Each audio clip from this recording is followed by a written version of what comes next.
Pat Mayo Hour.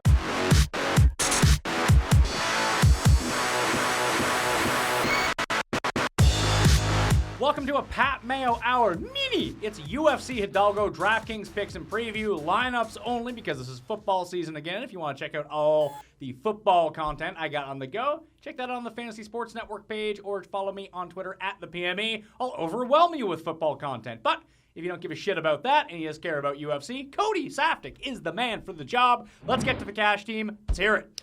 Okay, Randy Brown, $10,900. I just think he's a very safe pick in this spot. Obviously, coming off a loss, they want to rebuild him a bit. He's one of those guys coming off Dana White's looking for a fight. Is this card any good? Yeah, I love this card on the fact of a viewing standpoint. It should be really interesting. It's in Hidalgo, Texas. I'm not sure how many people in Hidalgo are interested in attending this or what the attendance will really be, but I think it'll be a fun night. So you would rather watch this card than watch that shitty movie, Hidalgo? Whoa. I love horse racing, and that was basically just a couple hour-long horse race through a desert, but the book's actually pretty good. That, not so much. So Randy Brown's on your cash game team. He is the most expensive guy. Who is the safest guy on this cash game team? Is it him? Well, he's just very safe in the sense that they're giving him Eric Montano, basically a tailor-made fight for him when you're considering that he didn't look that bad against Michael Graves, and then if he can learn from the mistakes that he made Michael Graves, namely getting taken down and submitted, if he can just avoid those aspects against a guy like Montano who's not nearly as skilled, I think he pulls through. I think he gets the win. Is he able to get the finish? That's the million-dollar question here, because even though I think he goes out there and he comfortably wins, I'm not 100% sure on that finish, and therefore I think he's more of a cash game play. Coming down, I obviously got to start saving some money here because I've spent $10,900, but I'm going to spend a little more here. $10,700, we got Evan Dunham. Evan Dunham's taking on a short-notice replacement here. He's a guy that has impressed in the past, and his opponent is a guy, Pat, that's taken the fight on one, short notice. Two, he's a career 145-pounder. So he's moving up to 155 simply because he actually works at a Costco, and, I'm sure he wants to fight in the UFC. He's 26 years old, time to get on with it. He's a former World Series of Fighting featherweight champion. So Rick Glenn is a very tough guy. He's very durable. He's very crafty. But when you look at how he matches up with a guy like Evan Dunham, Dunham should buzzsaw him. But once again, Dunham's buzzsawed his last two opponents, but they all went the distance. And in this case, Rick Glenn is very durable. So does Evan Dunham 100% get that finish? I'm not so sure. And once again, I'm down to pay the money on a cash game team because I think he's very safe, but I think he likely scores in that 60, 70, maybe 80-point range. Which is fine if we can get all of them through just like that. Of course, we would like to have a very quick finish, and I must say the cash game team was a loser last week. I know. But the GPP team won a bunch of money despite Spencer getting waxed in the first fight, then 4 knockouts in a row. So I was shocked, to be honest, because he got destroyed. He got 8.5 points, and then most people were like, I think this team's done, and then battled back. But you just need those finishes. This is a spot in a cash game team that, normally we get the cash game team right, and the GPP is the one that's lacking, but I think we're going to go safe this time around. I think Dunham and Randy Brown are both safe picks. All right. Moving down, we got Bilal Muhammad, $10,200. I think this guy is fairly priced right in the sense that Bilal Muhammad is a supremely talented guy. Problem is he makes his UFC debut on relatively short notice. Where was he before? He's fighting for Titan FC, which is a very good promotion. They're on UFC Fight Pass. Is that better or worse than Bellator?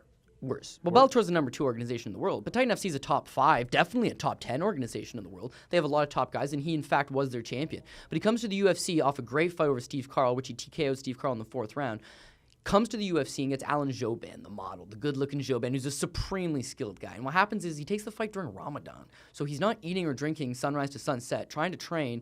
And even though he was like, don't worry, this won't affect me, and I have talked to a lot of people who said it shouldn't affect him that much. I know a lot of Muslim fighters who directly said, listen, it affects you. Whether you want to admit it or not, your body's just not the same. So he goes out there, and it wasn't a great performance, but he showed a lot of heart, a lot of durability, and a lot of skills that he could definitely put to good use against a lesser opponent. And that's what he's drawing here, is a lesser opponent. So I think Bilal Muhammad can go out there. Once again, he's fighting a Montano. He can go out there, get the win, do it in impressive fashion. The one problem is, and similar to Evan Dunham in kind of some retrospects, the guy can go out there and dominate a fight, but just not finish it. And I know I said he came to the UFC coming off a 4th-round TKO in the 4th round. So if it was a regular 3-round fight, which this is, it would have been another decision. And he was coming into that fight coming off of like 7 straight decisions. So I expect him to come and dominate, but he's taking on an opponent who's actually quite durable. And even though he'll probably win the 30-27 and beat on this guy, I see the decision being likely. Yeah, but if you say beats on a guy, then between like Brown, Dunham, and Muhammad, if they all win by decision,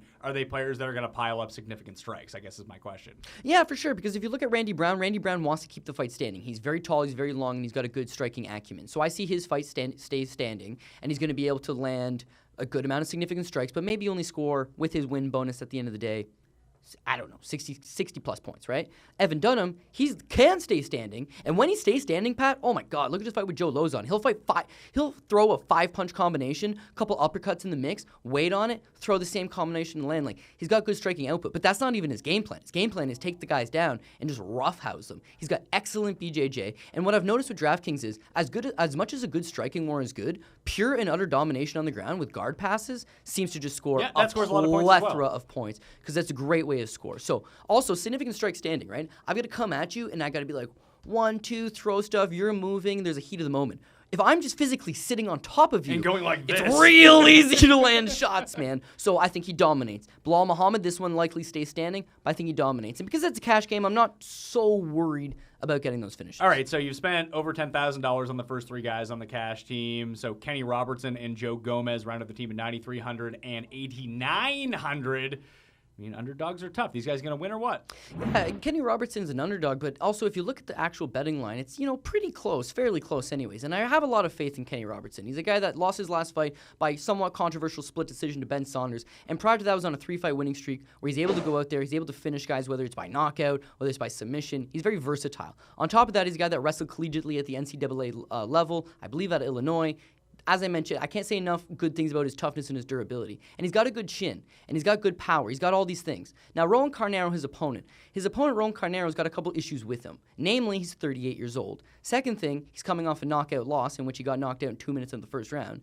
And on top of all those things is that he normally fights at 185 pounds. And now he's decided, well, because I got knocked out my last fight in 2 minutes, I think I'm going to come down to 170. But when you're 38 years old, Pat, that's not necessarily the time in your career where you can just revamp yourself and drop 15 pounds. And I'm going to tell you from personal experience of seeing these guys compete and dealing with fighters, the guys that drop down the weight class, they can't take the punch the same because you're losing that additional fluid, and your brain needs fluid to pad it to protect yourself from a knockout. So these guys that are dropping down, so it spells disaster, man. When you think about it, when you honestly think about it, it spells disaster. 38-year-old guy dropping down. Now, he's got a lot of skills, so you can't completely write him off. He is dangerous. He is the betting favorite for a reason. But I see the 32-year-old Kenny Robertson being a little fresher in there, using his wrestling, as I mentioned, wrestle at a high level, keep the fight standing. If the fight does hit the ground, Carnero's a black belt, Kenny Robertson's a black belt as well. And if the fight stays standing, which is where he wants it, it's going to hit him with something at some point and hurt him. At least that's my 2 cents on it. So Joe Gomez is $8,900. So you give me 2 other options here. You don't mind either as well. Yeah, because Joey Gomez is a guy that I again see going to decision, right? So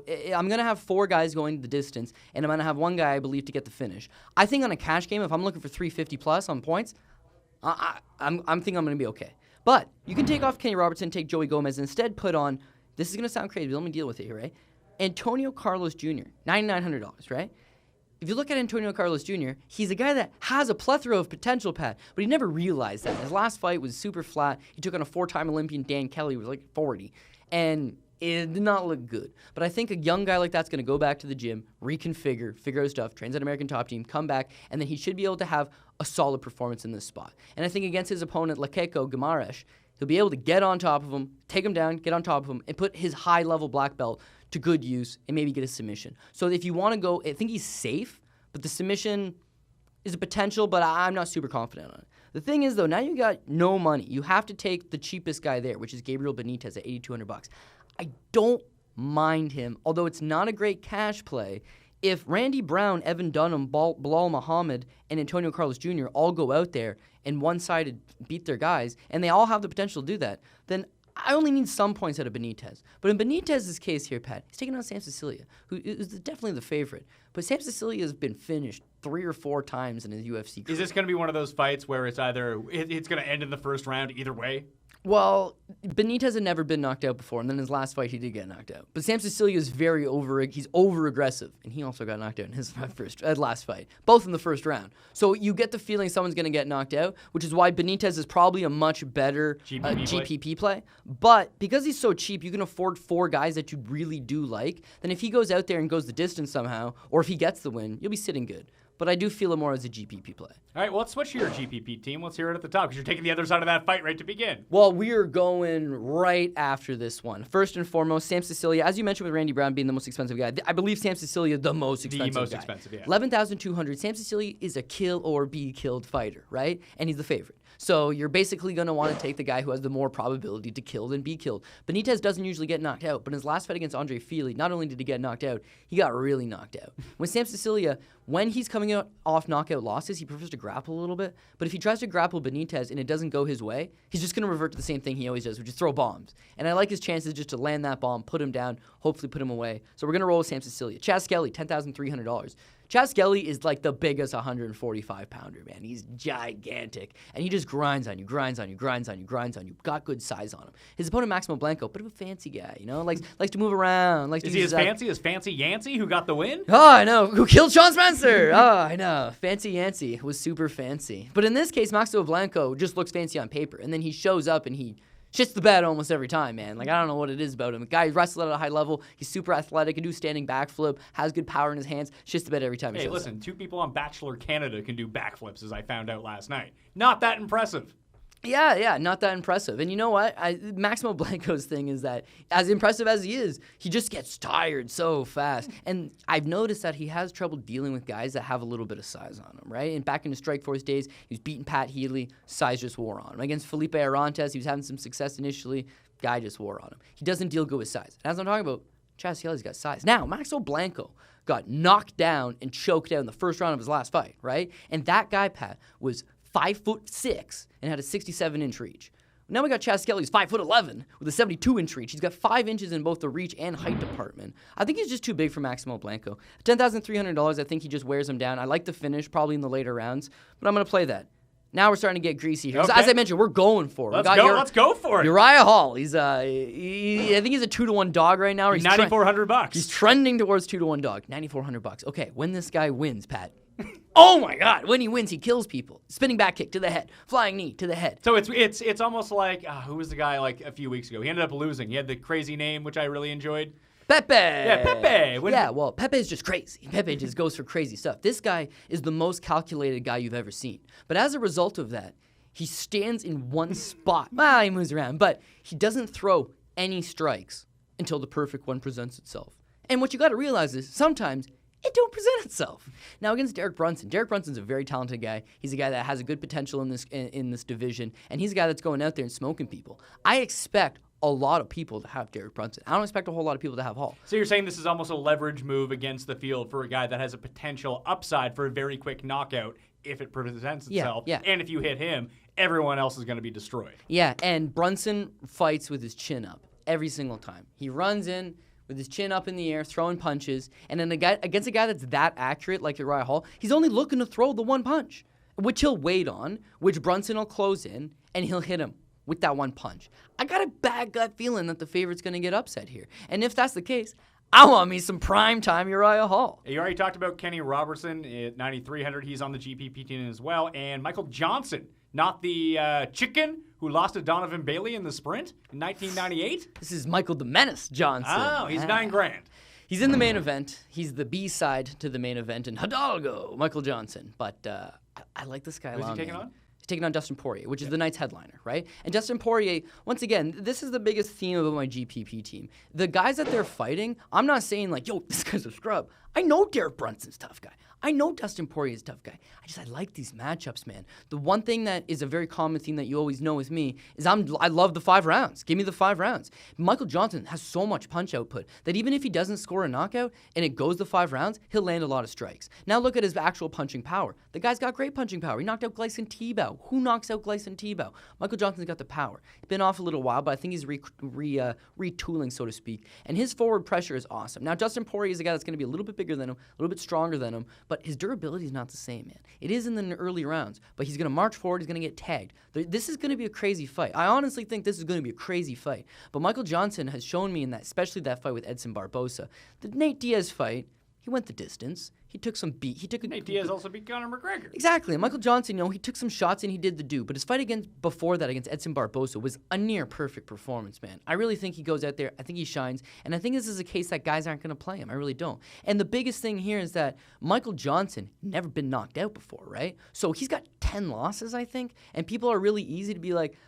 this guy's no good. It's like, yeah, but if it is a crazy firefight, and I'm thinking it's going to be a crazy firefight. And it goes 5 rounds, you're going to pile up a lot of points for $9,000 either way. Right. Maybe he wins a decision. Who knows? And before you write any hate in the YouTube comment, just think about something real quick, right? Dustin Poirier had taken on Joseph Duffy. He goes out there, look at the early portion of the round. He lands a couple good shots, but what happens? Joseph Duffy hits him. He hurts him. That causes Poirier to be like, the guy just hit me and it hurt. I got to get this fight to the ground. And against a pro boxer like Joseph Duffy, you can get the guy to the ground. But against Michael Johnson, a guy that's wrestled before, a guy that comes from a wrestling pedigree, but has added all the striking skills and trains at a fantastic gym at the Black Zillions, you know he's going to be prepared. And he's had teammates that have been in this situation. He's got high-level guys to work with. If you shoot that same takedown on him and it don't work, then you not only got a gear to go to war with this guy, but you've got 21 more minutes to go, or whatever the case is. But it's 25 minutes. And so it's a GPP.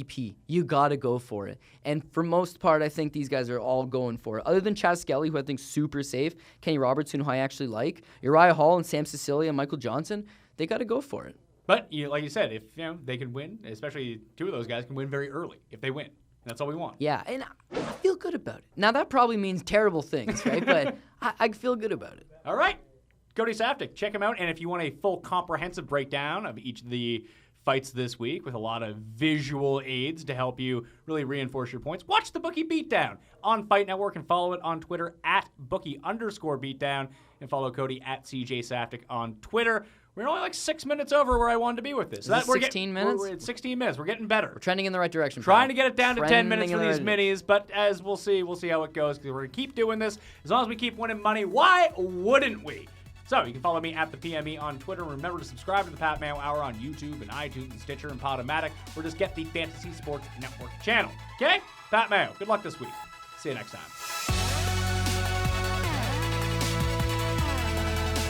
For the latest expert fantasy sports strategy and tips on YouTube, click subscribe. You can also follow us on Facebook and Twitter, and call your local cable TV provider to order Fantasy Sports Network, or watch us on Roku, Apple TV, Amazon Fire, and Xbox.